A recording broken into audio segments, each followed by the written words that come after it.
Hello and welcome to the What Women Want Today podcast. You might be asking yourself right about now, well, what do women want? I mean, we're pretty complex creatures, right? Well, I think we want it all, and I'm here to explore it with you. My name is Terry Kellums. I'm your host. Go grab your favorite beverage. I've already got my glass of wine, and let's get started. Hello and welcome to this week's episode of What Women Want Today podcast. I'm your host, Terry Kellums. I'm so glad you joined me today. You know, over the weekend, my husband and I have one of those Google Homes, and it sits on our kitchen counter and it rotates through all your photos. And there was a photo of us from 2013 when we got engaged, and he looked at it and he said, you know, you really don't think you're aging that much until you look back at some of these old pictures. So I was thinking about that, and it reminded me of a conversation I had on an Instagram Live several months back with my friend Beverly, Oddi, and I thought it might be fun to revisit that conversation here today. Her and I talk about the hypocrisy of the beauty standard. We talk about women supporting women. We talk about some of the things that we've done, and I know we're all going to approach midlife and aging in our own way, but it did remind me of a quote that says, I can't think of any better representation of beauty than someone who is unafraid to be herself. And that was by Emma Stone. And so I love that Bev goes on her Instagram lives and she is very transparent and shares the real her, and I find it beautiful.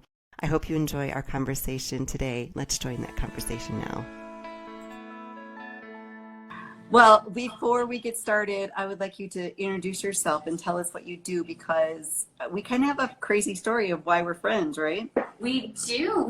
So we both have a love for skincare and makeup. But so my name is Beverly, Oddi, and my full-time job is a project manager for a Midwest bank, and I've been with them for 18 years.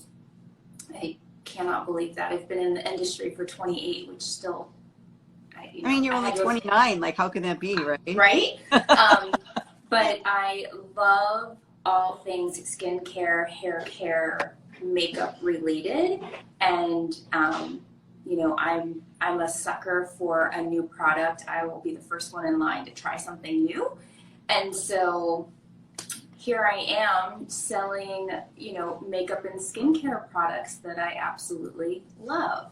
And so that's how we met. Yes. And if you're not following Coffee and Contouring, you should, because I love watching you. You're always so transparent, and you're always willing to share like your trials and your fails, and you're just so real about it. And I really like that about you. Thank you. Well, I just posted a fail today, within the last 5 minutes. Well, there you go. I speak the truth. No, but you know what? And so we've become friends. We've never met in person, which I think is really fun these days, that women are so open to encouraging each other and being there for each other when we've never actually met, but we're just trying to do our thing, right? And we're women supporting women. Women supporting women. And I'm loving that more women are seeing the benefit of this and seeing the reason why we're doing this, because I come from the corporate world, and women don't always support women in the corporate world, and then we get out here into this kind of space, and there's this whole community of midlife women. Yes. And they're so supportive and so willing to share resources or exchange ideas, and I'm just loving it. I look at social networking, Instagram, Facebook. They are networking. We're gonna get a dog here in a second. They are a networking platform. They are a social platform for a reason. Yeah. And so I have really tried to dive in and develop relationships and not just like everything. Absolutely. Like, get to know the person behind the post. Absolutely. And that's how you and I connected, because I really enjoyed the podcast that you did with Jennifer. And I've met so many people. Actually, Carrie on here is one of them. We've never met, and we met through Saint Makeup, and she's probably one of my closest friends, and we've only known each other since February, and only through Instagram. Like, It's crazy. Did you see I met my friend Deanna Bryan from Revive Your Midlife? Yes, I did. In person. I did. Oh, it's so awesome. Isn't that fun? Yes, it really was. And you know what? I have this like total like fantasy in my head that someday I'm going to do like a women's expo or conference or retreat or something, and all of us are just going to kind of come together and share all of our gifts with each other. And I just had this idea floating around in my head. We'll see if it ever happens. But that's awesome. But you know, so one of the things that you inspired within me and gave me courage to do was be a little bit more transparent about some of the things that I do in my race to stay younger looking. Or is that a race, or is that I don't know what that is. It's a race against time. It's a race against time. It's a race against time. Yeah, so here's my thing. So I have this coaching client, and I've been working with her, and one day she mentioned something about, you know, valuing her appearance, and then she immediately apologized for it. And I was like, oh girl, don't do that.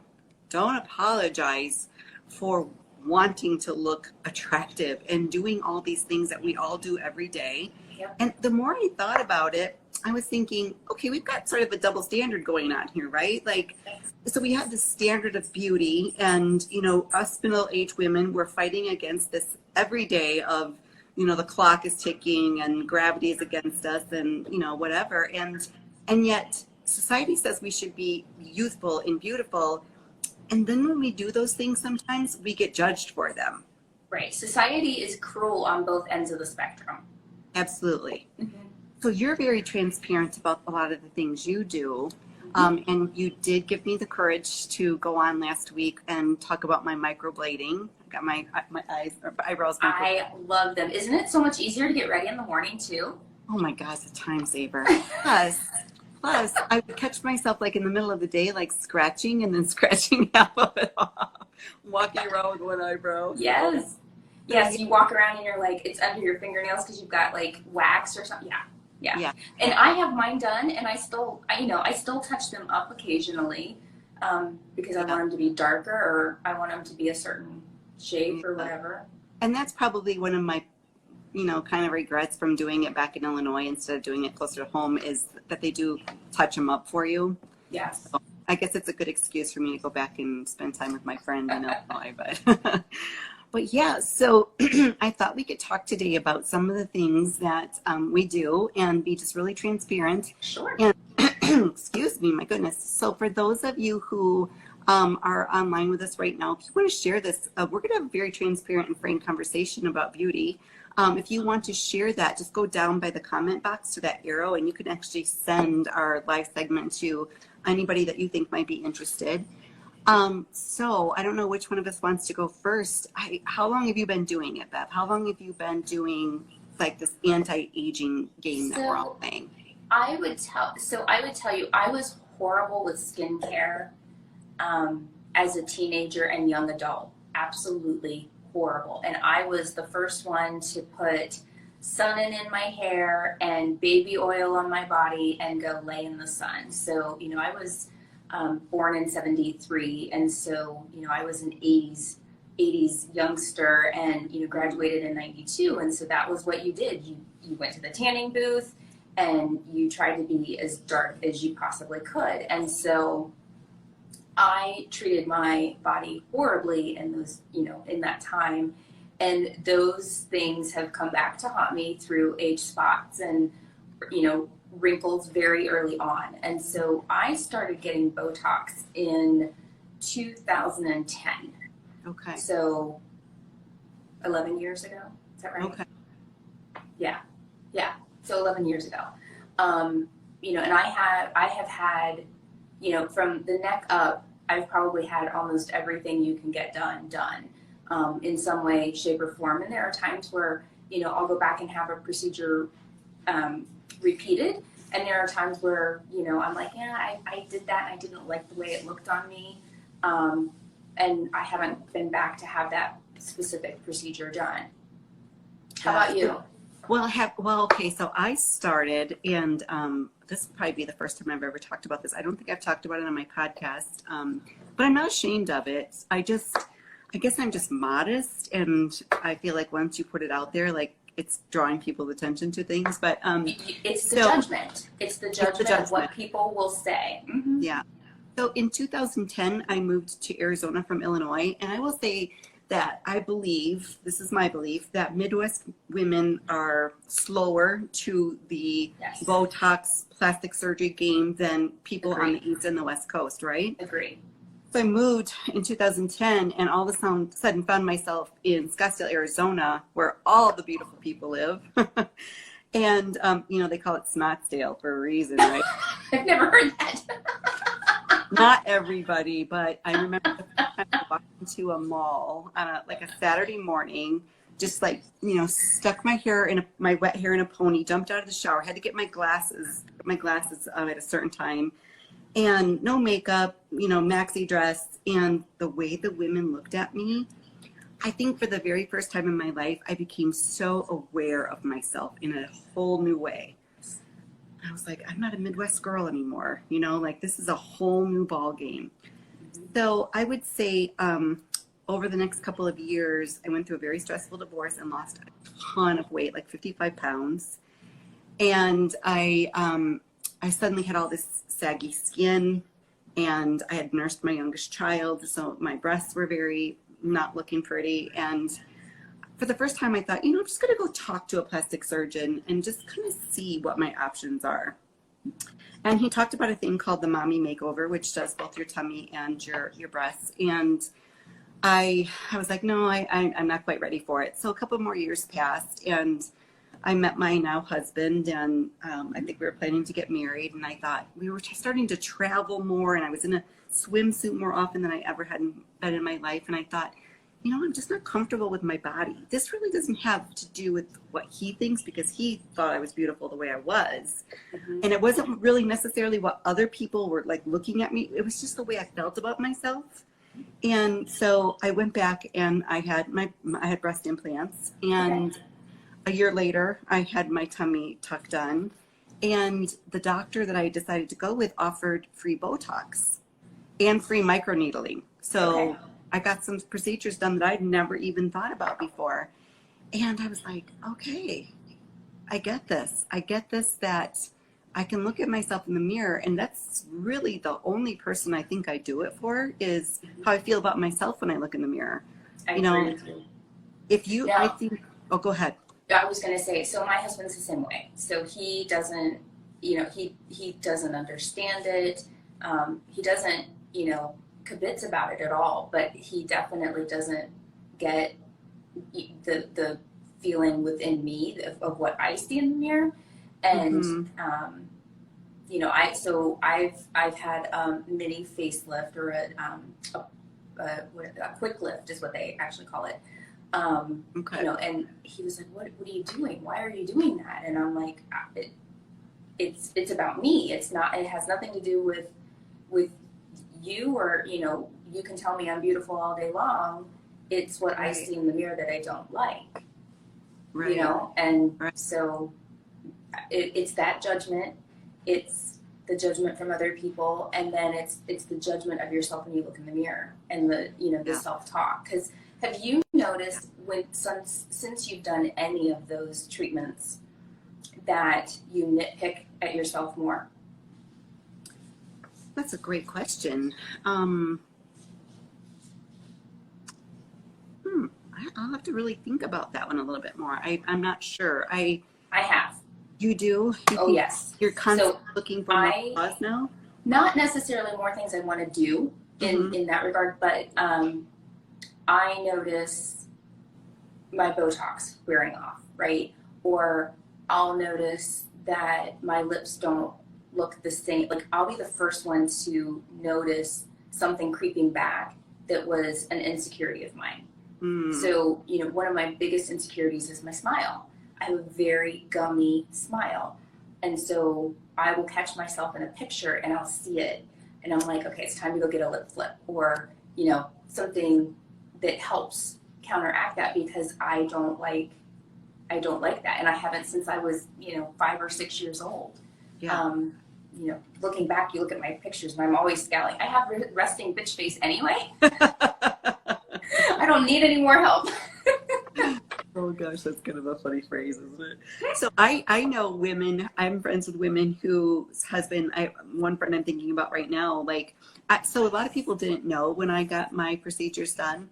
I didn't go around announcing it. I didn't get enough of an implant that it was drastic. I more went in there to get a lift just because of, being a mommy and having 4 children. And what he told me is, if you lift, then you end up with this concave area. So he just was wanting to fill it in. Okay. So I didn't go in necessarily to flaunt it. And I'm still very modest, so I still don't flaunt it. My husband wishes I would flaunt it more, but I don't. But I've met women whose husbands know, because they're close to me too, and they know I've had it done, and they tell their wives, "Oh, would you consider doing that?" Right? And then I have women friends whose husbands say, "You're never doing anything. You're not doing Botox. You're not doing it." They probably don't like me because they probably think I'm a bad influence. Have you run into that at all, where your friends' husbands think you're over the top and don't want their wives to like be influenced by you? I don't, not that I know of. Mm-hmm. None of the men have ever talked to me about it. The women are more curious than anything, like, what was it like? How, kind of, what's the aftercare? A lot of those behind the scenes kinds of questions that don't really get answered on TV. Yeah. And so a lot more of that, but I would say the majority of my friends haven't had anything done that I know of. They've not talked to me about it. I have referred a lot of people who do go where I go for my injections. Mm-hmm. But I don't know I know very few people who have openly shared that they've had, a tummy tuck or lipo or implants or any type of reconstruction. That's one of the things I would love to do is the reconstruct, the lift, because nothing stays where it's supposed to stay. No. It all falls down eventually. No, and I look young, for my age. I look young from here up. Yeah. Everything below isn't the same age. Oh my gosh. I started going to get my hormone pellets. I get the bioidenticals in my hip, and so I started going to a new place in St. George. I had been, this whole time after I moved, I've been driving back to Scottsdale to get it done. And finally I bit the bullet and found a place in St. George, which is like 40 minutes for me. And this place does all this stuff. So I'm sitting in the waiting room a couple of weeks ago when I had it done, and this woman walks in and she starts talking to the receptionist about, well, I'm interested in this procedure. And I'm like, my ears were perking. I was like, what's that? Yes. And there's some sort of shot you can do. I wish I had the list close by here. There's some sort of injection you can do at this place that, here it is. There's this is all the stuff that you can get done at this place. And there's this injection that you can do called lean lipo, and it's $500 per area. And I'm like, oh, so is that $500 for both of my arms, or is that just one of my arms? That's probably one arm, because it's probably per vial. Yeah. So I said to my husband, "What's my budget for this?" So does it target the fat in the specific area? Yeah. So this lady was interested in her stomach, and the lady told her, like, you'll be down for a few hours after you have it done. It's going to be uncomfortable, maybe for a couple of days. I imagine like overdoing sit-ups or something was kind of like the image I had in my head. Yeah. But, so I was going to backtrack for just 1 second and say, one of the main reasons I didn't really want anybody to know that I did the breast implants was because there was a woman that worked with us that had breast implants, and they were way over the top, like very obvious, and I felt like the guys all kind of ogled her. Yes. And I felt like the women all talked about her. Yes. And I also picked up that she was very insecure. And I think that was her whole reasoning for getting them done, was to make herself feel more attractive, but to everybody else. And I'm not sure if it really sunk into her. So I was very much just wanting to keep it a secret because I didn't want to give off that impression. Mm-hmm. So yeah, I will say that I think the majority of the women, even in Phoenix, Arizona, close to Scottsdale, I would say they still judge. Yeah. They still judge. And I think they're jealous. They wish they could do it and probably want to do it. Yes. So I think if you were to hand someone, a check for, a liquid facelift, let's say, so, some cheek and filler and all that stuff, they would probably go do it. Yeah. They just didn't want anybody to know it. Yeah. And I find that most people who do it, it's about their own insecurities. It's not about what people are saying to them. It's not that they were ever teased about anything, because no one ever teased me about my smile. Right. I just didn't like it. Right. They teased me because I had buck teeth and I got braces. But that was, that was normal. But my actual smile, no one's ever criticized me for it. I just don't like it, so I did something about it. Yeah. The lines and wrinkles, no one's ever said anything to me about it.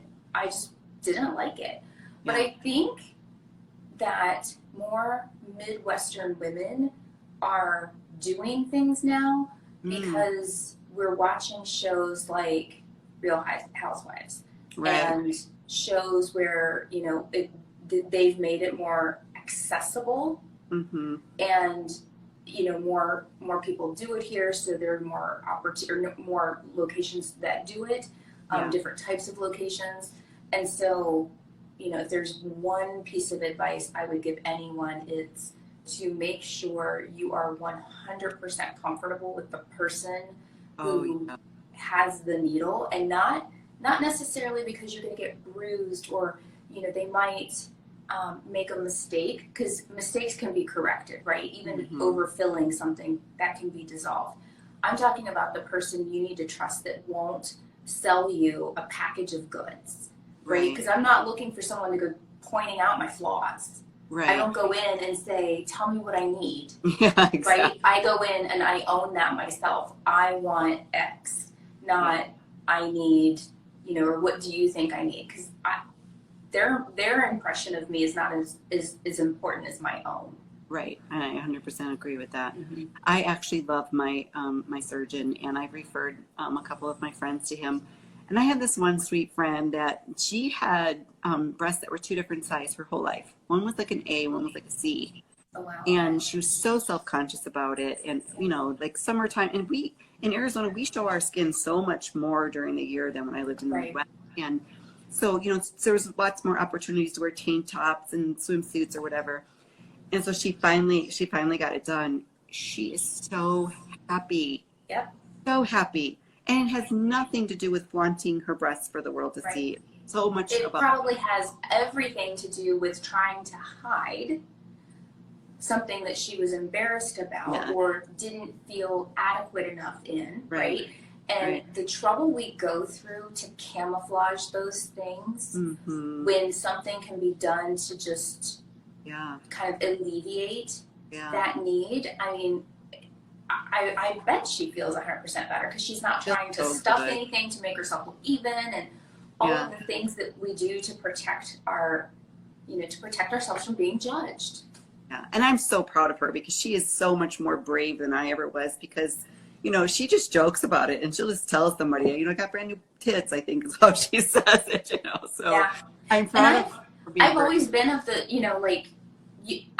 I paid for it, I might as well talk about it. We talk about if we save $10 on a pair of shoes. Absolutely. And I sell beauty products. I don't ever want anyone to think that my skin is not as wrinkly or as, saggy or whatever because of a product I'm selling. Like, yes, they help. Yeah. You're very transparent but about them. Right, but you're not gonna go from having droopy jowls to a tight lifted face using products. No. And that's something that that's why I will not use filters on my my filter or my photos. I come on in bad lighting because I'm just sitting in a chair and I think of something to say, because I don't want anyone to ever think that they're getting sold a bag of goods. I am who I am. Of you. Even And you're so brave. Like, you even do it in front of your husband. I hate going live in front of my husband. I will And tell your husband you, is like always in the background. it took a long time to get there. So, I've been on this platform trying to grow for a while now, for a couple of years. And I would even go into a closet to not have him hear me. And now it's just like, and he'll start to walk in a room now and he'll say, "Are you lying?" Yeah, and my Just husband kind knows of I'm part of the gig, but yeah, I do this every Wednesday, so my husband knows now. He always works late on Wednesday, so he doesn't have to walk in the room. Yeah. Cute though. It's cute. So I have this little game I started to play on Wednesdays, and it's a guy that I started following because I was trying to improve my podcasting skills. But he has a company called Poddex, okay. and these are fun little cards, Okay. and I actually think these cards could be used for so many things, like family events, like, on a Sunday afternoon, if you're doing like, a family dinner or whatever, Okay. holidays, team building events. Yeah. And everybody that knows about these cards so far has loved them. So if you're interested in these cards, contact me separately and I'll give you a code so you can save some money on them. But I thought you and I would go through a couple of them. Sure. They're fun. Is there anything else you want to talk about though with the worst treatment you've ever gotten, like that you would never do again, or something that you're like, oh my gosh, everybody should try this? So so as we age, right, we lose a lot of fullness, or, we lose our collagen in a lot of different places. That's why women typically get filler in the upper portion of their face, from here up, because we lose, everything's sagging, we lose the collagen. So I will get my temples filled because naturally, even before I started aging, I have, so there's very little filler here. This is bone. Okay. So I'm naturally blessed with good cheekbones.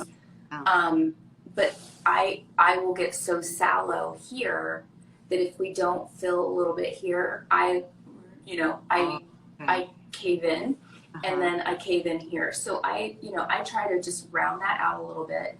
And a little goes a long way. You don't have to overfill. I probably would not do my under eye again. I just had that done, my last treatment. It's the first time I've ever done it.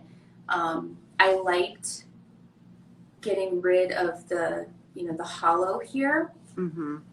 Is that what kind of you look like? You have under eye circles, like that kind of? Is that what you're talking about? Yeah. So when it helps eliminate the pocket right here that kind of turns dark. It's where we look like we have bags under our eyes. Yes.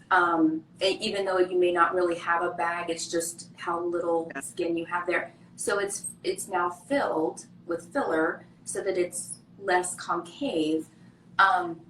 But I think I'm overfilled here. Okay. I feel like it's not as natural looking as I would want. Mm-hmm. Now, will it go down? Yeah. And I'll be fine with it once it starts to settle down. But, Botox, if I didn't have Botox, the crevices in my brow when I first got them, that was the reason I started getting Botox, was the really deep furrow. Mm-hmm. And, the first time I could make an expression like, this. It feels a little weird. Yeah. It does, but my daughter was like, I can't tell if you're mad anymore. Well, now I gotcha. But the mom look is not as easy. It's not as easy, right? It's a little harder. Have you had your lips done? Have you had injections? I've never done the lips. I do get filler, and this is probably one of the things that bothers me the most, is this right here. Mm-hmm. And so when I get the filler, it does kind of pull that back a bit. Mm-hmm. So that's one nice little benefit of the filler. And then I get Botox here. I don't have this. I don't have enough of a forehead to have lines, I don't think. And then these, these. So. And see, I get these done, but I don't feel like it really does much for me right there, because I've always had that crinkle, even when I was young. But I will tell you, I love getting my lips done just because I don't have much of a lip anyway. Yeah. And it helps with that gummy smile. Mm-hmm. It is probably the most painful out of anything I've ever had done. Have you done microneedling? I have. I thought that was very painful. So microneedling doesn't bother me. I don't, but, let me be very transparent. I had a quick lift. So I don't have very much feeling through here. And like, you can touch my ears and I don't feel it. So, and that's been, I had that done in 2014, 2015. That happened to my stomach after my tummy tuck. I don't have a ton of feeling down there. Yeah. And so it's kind of weird. Yeah. I probably have a higher pain tolerance anyway. I had it done twice. Now, the first time they did tell me if you are on your period or if you've drinking a lot of caffeine, you might experience a little more pain, have more bleeding. And Did they numb you? Did they numb you for the microneedling? I'm trying to remember. It was quite a while ago. So my first time I had it done, they didn't, and she started doing it, and then I was a little ouchy, and she decided to numb me. So it didn't bother me, and it didn't bother me the last time I had it done. Okay. But the BB Glow it's a mini microneedling tool, so it's not nearly as deep. Okay. So that doesn't hurt at all. That's a little wand, doesn't feel like anything. The next thing I probably I have my mom's neck, and I can see it every year that passes. I have that neck, so that's my one friend. She wears turtlenecks or scarves quite a bit, and I'm like, I am not about that turtleneck thing. And she's like, wait until your neck gets a little older, you will be all. I did do injections here, Clibella, where it helped a little bit with the fat deposits that sit here, and kind of, brought my jaw back up. But that, I was so numb under my chin for weeks. Wow. It was like 5 or 6 shots of whatever that is into, there. And it didn't hurt, but then I went numb. Yeah. And I was scared I wasn't going to get the feeling back. But again, I trust my injectors. So I'm like, okay, if you tell me that's what it's going to do, then, I trust that that's the way it's supposed to feel. Exactly. I have a friend that does she's got her arms done twice. And, that butt-by arm thing, She's had this done? Mm-hmm, twice. Really? Because it didn't last the first time, or because she didn't like the result? I'm trying to remember. Or maybe I'm wrong. Maybe she didn't have it done twice. But she's the one that referred me to the surgeon that I used. And she's had several things done from him. But maybe I'm thinking about it wrong. Because maybe I'm thinking she went back to him multiple times. But she did have the arms done. And I'm like, I was blessed with, really flabby arms. And when I gain weight, that's one of the first places it goes to. So who knows what the future holds? Maybe these $500, per arm. There you go. We'll see. All right. So let's play our game. Thank you so much for talking so frank about all of it. I am not going to cheat. I'm going to shuffle these because I don't want anybody to think that we're stacking the deck, so to speak. So here's our first question. Okay. You'll answer first, and then I'll answer. Okay.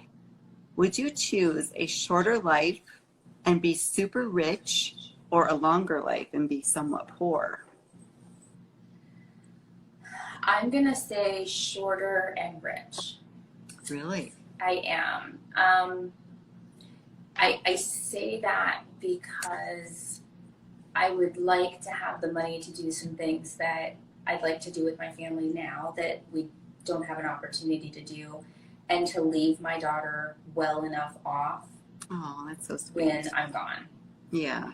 Yeah. I think I like your answer, because living a longer life does not necessarily mean a better quality of life. Right. And at least if you have the resources to experience life to the fullest, maybe it's better if it's not super long. Yeah. We'll go with that. Yeah. All right, here we go. Okay. All right.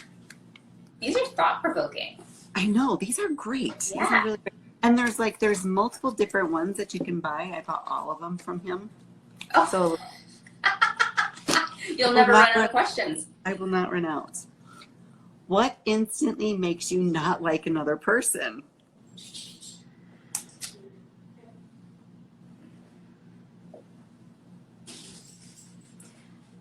My answer is catty. I'll take it. My answer is catty. It's when someone looks me up and down. When enough, I rarely dislike. That's not catty. I don't think that's catty. I rarely dislike men when I first meet them. And so my dad raised me all by himself. So I was, an only child raised by a father. So I naturally gravitate to men, and not in a, sexual way. Just, Comfort. There's a comfort there. Yeah. And I always distrust women because my mom left. And so when a woman looks me up and down and I can tell she's judging me, regardless of if I'm made up or if I look like I just rolled out of bed, that will immediately put my defenses up. And I dislike where I think her head is. Yeah. I'm judging her for judging me. Right. And you know what? I think mine is very similar, because I was going to say I don't like people who are unkind, because I don't think there's any reason to be unkind. And especially on social media, like this happened a lot during the election, right? Like if you don't like something somebody is saying, guess what? You have the option to scroll. Yeah. You don't have to stop and insert your opinion everywhere you see the need for it, because... do you find that especially with people who choose to follow you? If you're choosing to follow me and you don't like me, you may not like one thing I've done.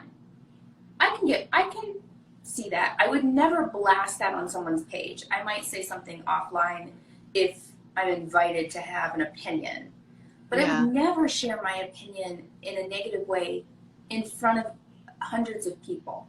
And I would never do that to someone I choose to follow, because I choose to follow them because I'm drawn to them for a reason. Yeah. Or have you ever been out socially with a group of people that you don't know very well and they're unkind to their server? Or when you see someone being unkind? I have over-tipped people when that situation happens, because I am mortified. But I'm also the last one to speak up about it, because I don't like confrontation. I don't like confrontation either, but I was at the grocery store one day and this person was being so rude to the teller, the cashier. And I was like, that is so unnecessary. It is totally not her fault. There's nothing she can do to control that. So when I got up there, I looked at her and I said, that has nothing to do with you, right? Good for you. People's behavior has little to do with you and more to do with them. Absolutely. So hurt I said, people, you know what? Hurt people. I told her, I said, just brush it off. I said, you're probably going to have 100 wonderful customers today to combat that one nasty person. So just let it roll off your back. And you know what? Just try to think kind thoughts towards her, because she probably needs them. Mm-hmm. Anyways. All right. Question number 3. Here we go. It's going to be a doozy, Bev. I can feel it. Okay. Would you accept... Oh, God, it is a doozy. Okay. Would you accept a fatal mission in exchange for a lifetime of support for your family? Holy cow. A fatal mission. But my family would be fine. But I have the option to not take the fatal mission? Mm-hmm. I'm going to go with not taking the fatal mission. Hey, all right. I'm with you on that. Can I live and still have my family? If I still get to have my family and there's no harm to... Yeah.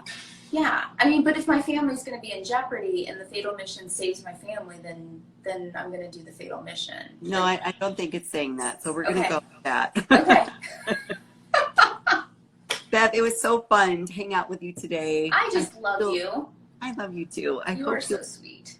I hope you'll join me again so we can talk about some other. If any of my followers have not followed Terry at What Women Want, the podcast, first of all, the podcast is tremendous. It hits on topics that we don't like to talk about, but are real life. And if you are anywhere near midlife, and I consider midlife now middle 30s, because I don't know about you, but I started going through menopause really early, and it sucked. it still sucks, but it really sucks. And you hit on those things that we don't want to talk about, our moods, our lack of desire, just all of the things midlife that no one wants to talk about. Yeah, well, you know what?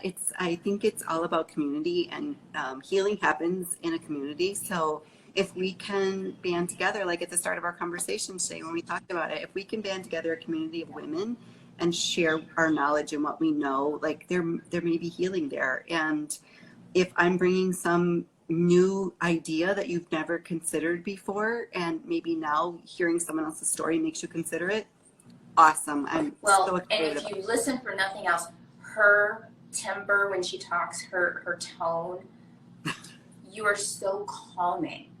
So when I listen to you in the car, it's just very soothing. Aw, thank you so much. I appreciate you. Are absolutely welcome. Your kind words. All right, thank you for having me on. Yes, thank you. I will talk to you again soon, okay? Okay, talk to you soon. Care. Bye, guys. Thank you so much for joining me. I hope you enjoyed today's conversation as much as I did. If you'd like to continue the conversation, come on over and join our private Facebook group, What Women Want Today. I'd love to hang out with you some more there. Any resources mentioned in today's episode will be in the show notes. You can find me on Facebook and Instagram at What Women Want Today Podcast, or visit my website at whatwomenwanttoday.com. Please remember to subscribe, download, and share. Leave me a review. It helps other amazing women find the show and become a member of our community. One last thing for you today. You are not alone. You are worthy of love and a fulfilled life. Now it's time to go after it.